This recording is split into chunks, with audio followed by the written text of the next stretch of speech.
Welcome back, all you beautiful people, right here to your Feel Good Breakfast Show on SABC3. Now it's Wednesday, and it's time for another edition of our Wednesday feature where we focus on the unconventional side of the law. It's called So Now What? And today's topic is very relevant. We're over halfway through the national lockdown, and many of us are still unsure about the rules and our rights. So on the line from the comfort of his home, we have our friend and expert in law, Director at Legalese.co.za, Eitan Stern. Good morning.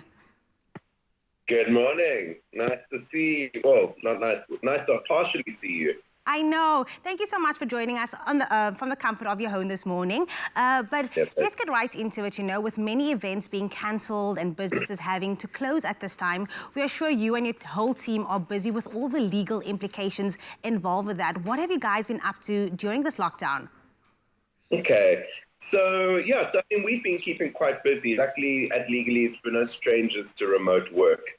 We've actually got one lawyer who's full-time based in Spain and one guy who's full-time based in Mozambique. So, you know, we've been keeping busy. And it's been a split between kind of fortunate and unfortunate. Some of our clients have been doing amazing work and pivoting their businesses and really staying on top. And other clients, it's been a bit of a bloodbath, and we're seeing a lot of job losses, a lot of downsizing. So it's been quite painful to be there for all that at the same time. But we're getting through it one day at a time. But as you say, I'm lucky. I've got a roof over my head. We've got food on the table.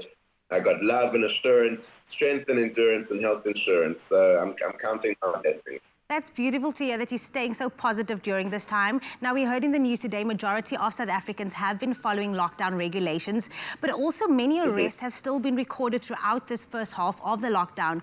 What exactly can you get arrested for during this period, and what are some of the penalties regarding this? Okay, so that's a great question. So to start with, the thing for everyone to remember is you can still get arrested for all the things that you could get arrested for before lockdown. Prior. So, you know, stealing, rioting, or any other kind of crimes are still crimes during lockdown. And then the government's had to put a lot of stringent measures in place. So if you leave your house for non-essential services, if you hold public gatherings, if you move between metro districts, so if you go between cities, that's not allowed because it can spread the virus.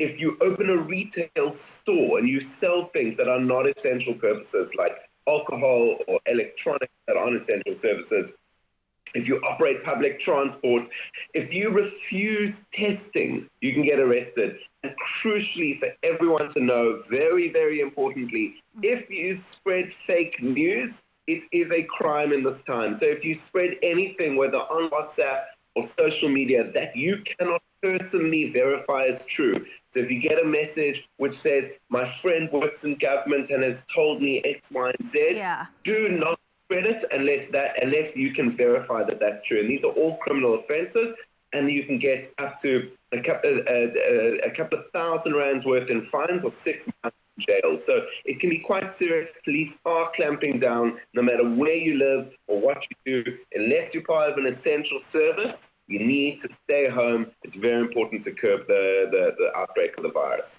I'm so glad you're touching on the point of this fake news, because it really is everywhere. But also on our side, we are, of course, urging people everywhere to be respectful of this lockdown and stay safe. Now, as the lockdown progresses, permissions are being granted and change is needed, such as like spaza and informal traders being free to trade right now. Grace periods are also being applied to expiring driving license. Why are these changes so necessary at this time? Okay, so the government has done what I believe to be a very crucial thing.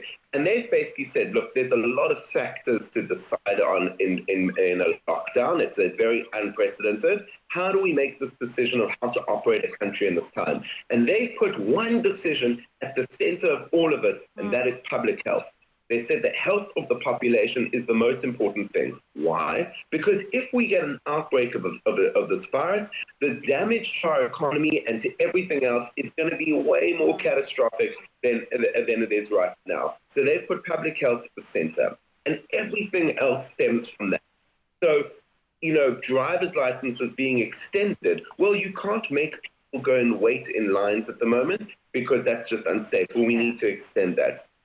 And then spaza shops and grocery stores to stay open because that's how people get food. So you can't have a situation where people are not allowed to get food. So the shops stay open. The shop owners, the spaza shop owners are doing brave work, putting themselves in danger in allowing the country to get food. We should be very grateful to all of them. But us as citizens need to make sure we're not taking advantage of that. And we need to take the responsibility on our hand to stay home, because the shorter this, the earlier we can end this lockdown, the quicker we can all get back to work.